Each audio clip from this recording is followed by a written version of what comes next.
ارشاد ہو رہا ہے جس میں پروردگار عالم احسان کرنا چاہتا ہے، نیکی کرنا چاہتا ہے، اس کے دل میں علی کی ولایت کو ڈالیں،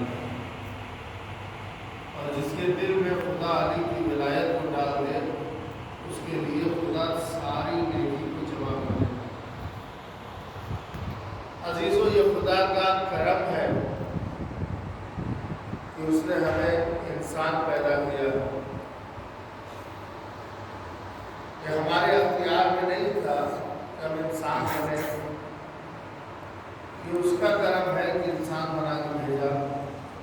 اس سے بڑا کرم یہ ہے کہ اس نے ہمیں مسلمان بنا کر کے بھیجا۔ کسی کافر یہودی نصارہ کے گھر میں پیدا کر دیتا تو ہم کافر ہوتے، یہودی ہوتے، نصارہ ہوتے۔ اس کا دوسرا کرم یہ ہے کہ ہمیں مسلمان بنایا، اور سب سے بڑا کرم پروردگار عالم کا فضل ہم پہ یہ ہے کہ اس نے ہمیں مومن بنایا۔ اگر کسی مسلمان کے گھر میں، کسی عام انسان کے گھر میں پیدا کر دیتا تو ہمارا اختیار کچھ بھی نہیں تھا۔ اس کا شکر ہے کہ ہمیں مومن کے آغوش میں پیدا کیا، ہمیں علی کی محبت کرنے والے کے شکم میں پیدا کیا۔ اس کا کرم یہ ہے کہ ہم کو ایسی آغوش میں پیدا کیا کہ جو آغوش جو ہے محبت علی سے لبریز تھی۔ تو یہ پروردگار عالم کا احسان اور کرم ہے، اور اسی احسان اور کرم کا اگر ہم زندگی بھر شکر ادا کرتے رہیں تو بھی جو ہے اس کا شکر ادا نہیں ہو سکتا۔ کیوں؟ کیونکہ سب سے بڑی نیکی اگر کوئی ہے تو علی کی ولایت۔ نماز، روزہ، حج و زکوٰۃ و جہاد، یہ سب نیکیاں ہیں، مگر ان نیکیوں کو کامل کرنے والی علی کی ولایت۔ جیسے ابھی رمضان گزرا ہے، سوال ہوگا بار بار رمضان کے روزوں کو کون چیز کامل کرتی ہے؟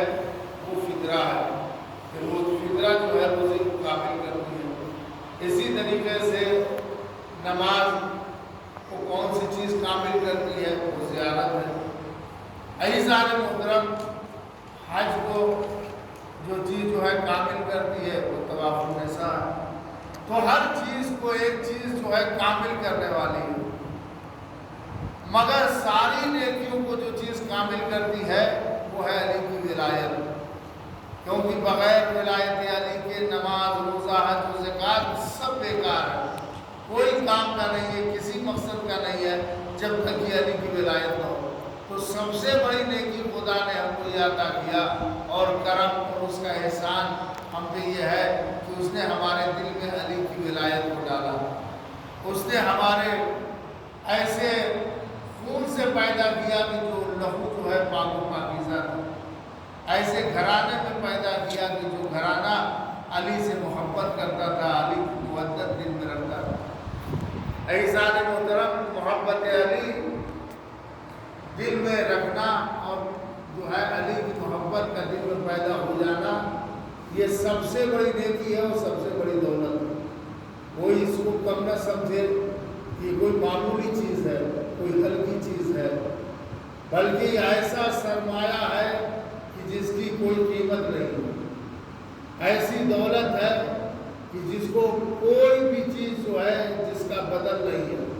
کیوں؟ اس لیے کہ ایک شخص جو ہے امام جعفر صادق علیہ السلام